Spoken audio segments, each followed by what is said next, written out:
அண்ணே, ஆ? நான் எல்லாம் கேள்விப்பட்டேன்னே. சரவணன் கீதாவுக்கு ரொம்ப தெரிஞ்சவராமே. 2 பேரும் ஒரே கம்பெனில வேலையும் பார்த்துருக்காங்களாமே. கீதாவோட நிலைமையை புரிஞ்சுக்கிட்டு அவரே கல்யாணம் பண்ணிக்கிறேன்னு வந்து கேட்டிருக்காரே. அப்புறம் என்னண்ணே? இல்லம்மா, அது சரியா வராதுமா. அங்கிள், அதான் ஏன்னு கேக்குறோம்ல. பவித்ரா, இன்னைக்கு நடைமுறைகள் மாறி இருந்தாலும் கூட 2ஆம் கல்யாணத்தை சகஜமா ஏத்துக்கக்கூடிய மனப்பக்குவம் யாருக்கும் கிடையாதுமா. 4 பேர் 4 விதமா பேசுவாங்க. விடுமா, என் பொண்ணோட தலையில என்ன எழுதியிருக்கோ அது மாதிரியே நடந்துட்டு போகட்டும். ஆண்டவன் என்ன நினைச்சானோ அதே நடக்கட்டும். அண்ணே, என்னாச்சு?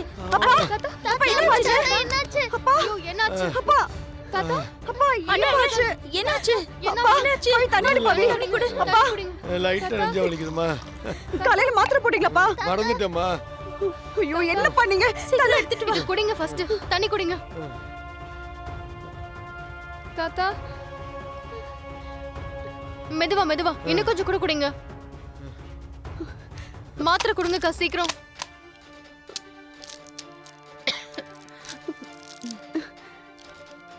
இந்தாங்கப்பா, இந்தாங்க தண்ணி குடிங்க.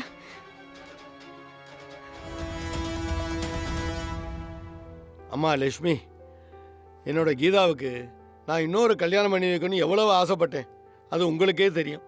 அதுக்காக நான் பல முயற்சிகள் எடுத்தேன். நம்ம அசோசியேஷன் மீட்டிங்கில் அதுக்கு எவ்வளவு பேர் எதிர்ப்பு தெரிவிச்சாங்க. இந்த ஊரும் உலகமும் என்ன சொல்லும் அப்படின்னு நான் பயந்தேனே தவிர என் கீதாவுக்கு ஒரு உறவு வேணுங்கிறத நான் பார்க்க தவறிட்டேன். ஆனா நீங்க 2 பேரும் பேசி என் முட்டாள்தனத்தை புரிய வச்சிட்டீங்க. இப்ப நான் தெளிவா இருக்கேம்மா. யாரு என்ன சொன்னாலும் கேட்க மாட்டேன். என் கீதாவுக்கு கட்டாயமா ஒரு துணை வேணும். ஆமாண்ணே, அதுவும் அவளை சரியா புரிஞ்சுக்கிட்ட சரவணன் சரியான மாப்பிள்ளைன்னு எனக்கு தோணுது. அப்புறம் என்ன, அதுக்கான வேலையை பாருங்க. தேங்க்ஸ்மா.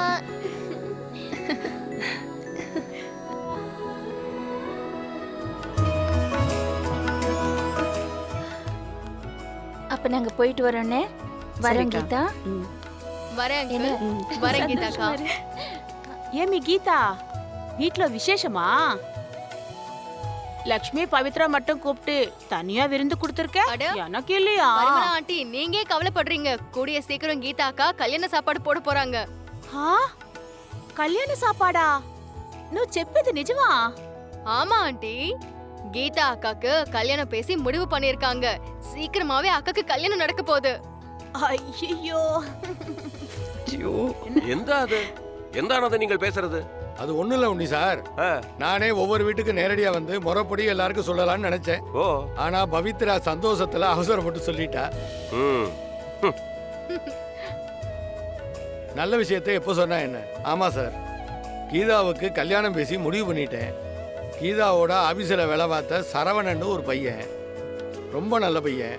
அவரே வந்து என்கிட்ட கீதாவை கல்யாணம் பண்ணிக்கிறேன், கீதாவையும் குழந்தைகளையும் ரொம்ப நல்லா பார்த்துக்கிறேன்னு சொன்னார். அவர் பேசின விதம், சொன்ன முறை எனக்கு ரொம்ப பிடிச்சிருந்தது. நானும் கல்யாணம் பண்ணித்தரேன்னு சம்மதம் சொல்லிட்டேன். எந்த இது சண்முக சுந்தரம்? எந்தானது நீங்கள் பறஞ்சது? உங்களுக்கு ஏதாவது புத்தி கித்தி கெட்டு போச்சா? உன்னி சார், என்ன ஓவரா பேசிட்டு இருக்கீங்க? ஆ? பொண்டாட்டி செத்த 3வது நாளே புருஷன் மாப்பிள்ளை ஆகலாம். ஆனா பொண்ணுங்க மட்டும் பூவம் போட்டு அழிச்சுக்கிட்டு மூலையில உட்காந்துக்கணும் இல்ல? நல்லா இருக்கு சார் உங்க பண்பாடும் கலாச்சாரமும். இத பாருங்க, காலம் மாறி போயிடுச்சு. நாங்க என்ன பண்ணணும், நாங்க என்ன பண்ணக்கூடாதுன்னு நாங்க தான் முடிவு பண்ணணும், நீங்க இல்ல. அதுவும் இல்லாம இது அவங்க மட்டும் தனிப்பட்ட விஷயம். அவர் பொண்ணுக்கு அவரு கல்யாணம் பண்ணி வைக்க போறாரு. அதுல உங்களுக்கு என்ன பிரச்சனை இப்போ?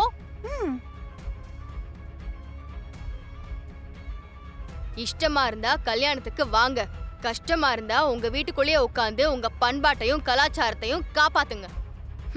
அதை விட்டுட்டு அடுத்தவங்க விஷயத்துல தேவையில்லாம தலையிடாதீங்க. இதோ பார், நான் ஒன்னும் தேவையில்லாமல்லாம் பேசலமா. இது ஒரு அபார்ட்மெண்ட். இதுல 60 குடும்பத்துக்கு மேல இருக்காங்க.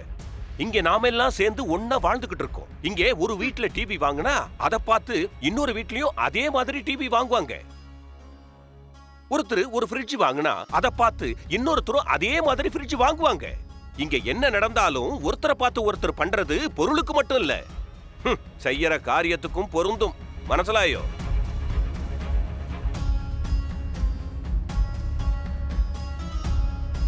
சேட்டா நீ மிண்டாதிருக்கடி. இன்னைக்கு இவர் பொண்ணுக்கு 2ஆம் கல்யாணம் பண்ணி வைக்கிறாருன்னா அதை பார்த்து இன்னொருத்தரும் பண்ணுவாங்க. அப்புறம் லிவிங் ரிலேஷன்ஷிப்ல கல்யாணம் பண்ணாமலேயே வாழலாம்னு சொல்லுவாங்க. பாய் ஃப்ரெண்டு, கேர்ள் ஃப்ரெண்டு, அது இதுன்னு கண்ட பேரெல்லாம் சொல்லி அவங்க இஷ்டத்துக்கு வாழ ஆரம்பிச்சிருவாங்க. அதுக்கு இது இடம் இல்ல. இந்த மாதிரி அசிங்கங்கள்லாம் நடந்தா அது இங்க இருக்கிற மத்தவங்களையும் பாதிக்கும். இங்க பண்பாடு நாகரிகத்தோட நல்ல குடும்பங்கள் வாழ்ற அபார்ட்மெண்ட். அதனால இந்த 2ஆம் கல்யாணத்துக்கெல்லாம் நான் சம்மதிக்க மாட்டேன். ஆமா. யார் சார் உங்க சம்மதம் வேணும் நீங்க அடம் பிடிச்சிட்டு இருக்கா? என்ன பேசுதுங்க பாரு. உங்களுக்கு பிடிக்கலனா உங்க வேலைய பாருங்க. அத விட்டுட்டு இந்த கல்யாணம் நடத்த கூடாதுன்னு சொல்றதுக்கு நீங்க யாரு? இப்ப நீங்க இந்த அபார்ட்மெண்ட் செக்ரட்டரி கூட கிடையாது. அத மனசுல வச்சுட்டு பேசுங்க. ஓ, அது அங்கனே இல்ல. லக்ஷ்மி செக்ரட்டரியா இல்ல, அது கொண்டு ஈ பவித்ரா இப்படி ஆடிக்கொண்டிருக்கணும். உன்னி சார், எந்தா கொஞ்சம் மரியாதையா பேசுங்க. அப்படியெல்லாம் ஒண்ணும் இல்ல. ஆ, ஆ. இது நல்ல விஷயம் தானே, அதை எதுக்காக தடுக்கிறீங்கன்னு பவித்ரா கோவம் வந்து கேட்டா. மத்தபடி நீங்க நினைக்கிற மாதிரிலாம் ஒண்ணும் இல்ல. அத்தை, நீங்க எதுக்கு அவரை சமாதானப்படுத்திட்டு இருக்கீங்க? ஆமா, எங்க அத்தை செக்ரட்டரிங்கிற திமிர்ல தான் நான் ஆடுறேன். போதுமா? ஒரு நல்ல காரியத்துக்காக எனக்கு கெட்ட பேர் வந்தாலும் பரவாயில்ல, இந்த கல்யாணம் நடக்கும். ஓ, அத்தரா இல்ல നിങ്ങൾക്ക്. யானும் சவாலாயிட்டு பறையது. யான் இந்த கல்யாணத்தை ஈ அபார்ட்மெண்ட்ல நடத்த விடமாட்டேன். பாத்துக்கலாம். அதையும் பார்க்கலாம். எல்லாரையும் வர வச்சு பெருசா தடபுடலா இந்த கல்யாணத்தை எங்க அத்தை தலைமையில நடத்தி காட்டுறேன். வந்து விருந்து சாப்பிட்டுட்டு போங்க. வாங்கத்த போலாம்.